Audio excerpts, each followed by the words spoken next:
Hi. So I am your professor for English 116. It is the Introduction to Creative Writing. We will be focusing on three genres. So we'll be focusing on short plays for two actors, a short story, and a kind of poem.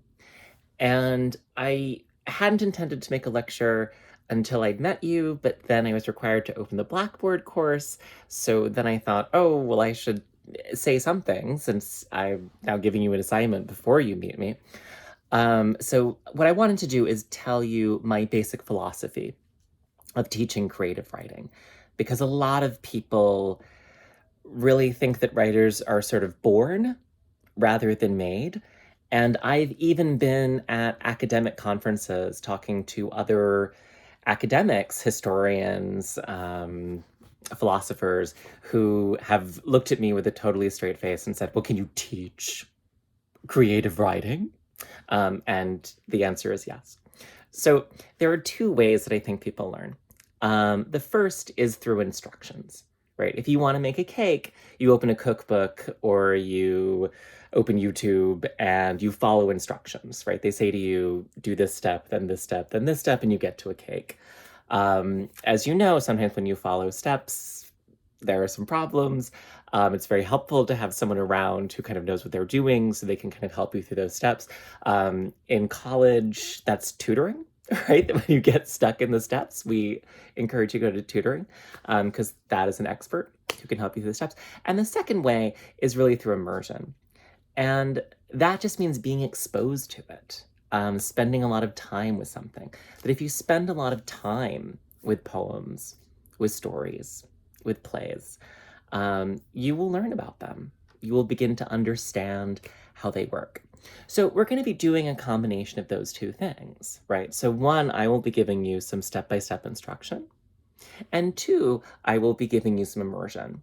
And you'll just be reading the poems and the plays and the stories.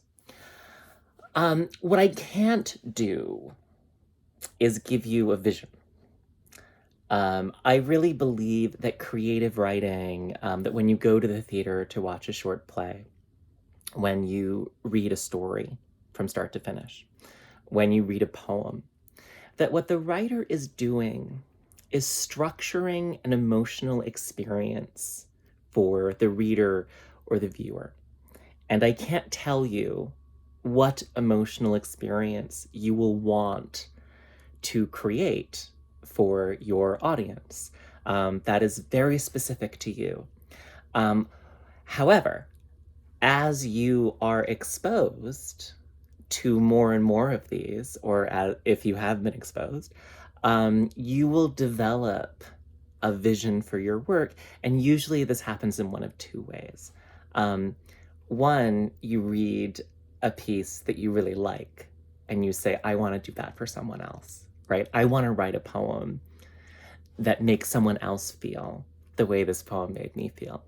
Or you say, I wish that poem had done something for me that it didn't do. I wanted a poem. I wanted a play that wasn't there. So I'm going to make it. So those are really the most important things. I can give you instructions. I can give you basic structures to follow in order to create a poem, a play, and a short story.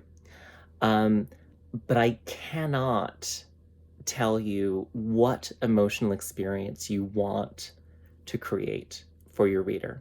That will have to come through time, and that will have to come through your own vision. So for your first quiz, and I use the word quiz kind of loosely, these are assignments that I'll kind of give you throughout the semester. And some say will actually be quizzes that actually check to make sure that you learned the thing I was trying to teach you. And other times they'll just be me checking in and, asking for some information, just seeing where you are in a process.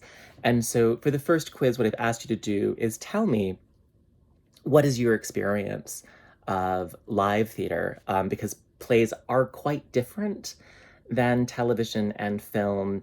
And for me, the biggest difference is that plays happen in a human space. that you are a human being in the audience and there are human beings acting out the thing on stage.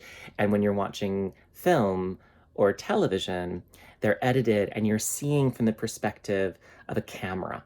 You're seeing from an inhuman perspective. I really do believe there's something special about live theater in which human audience members witness human beings on a stage.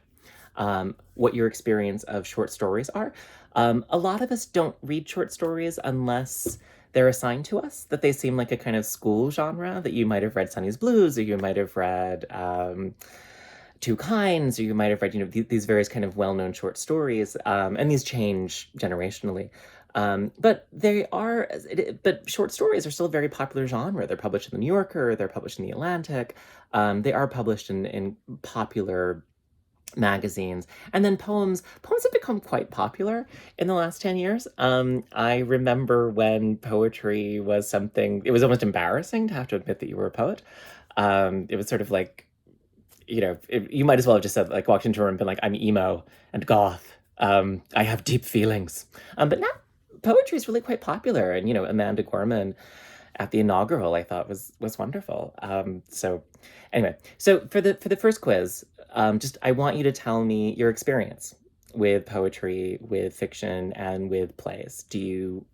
Maybe you've never seen one, maybe you really like them, maybe you only had to do them in school, maybe you seek them out.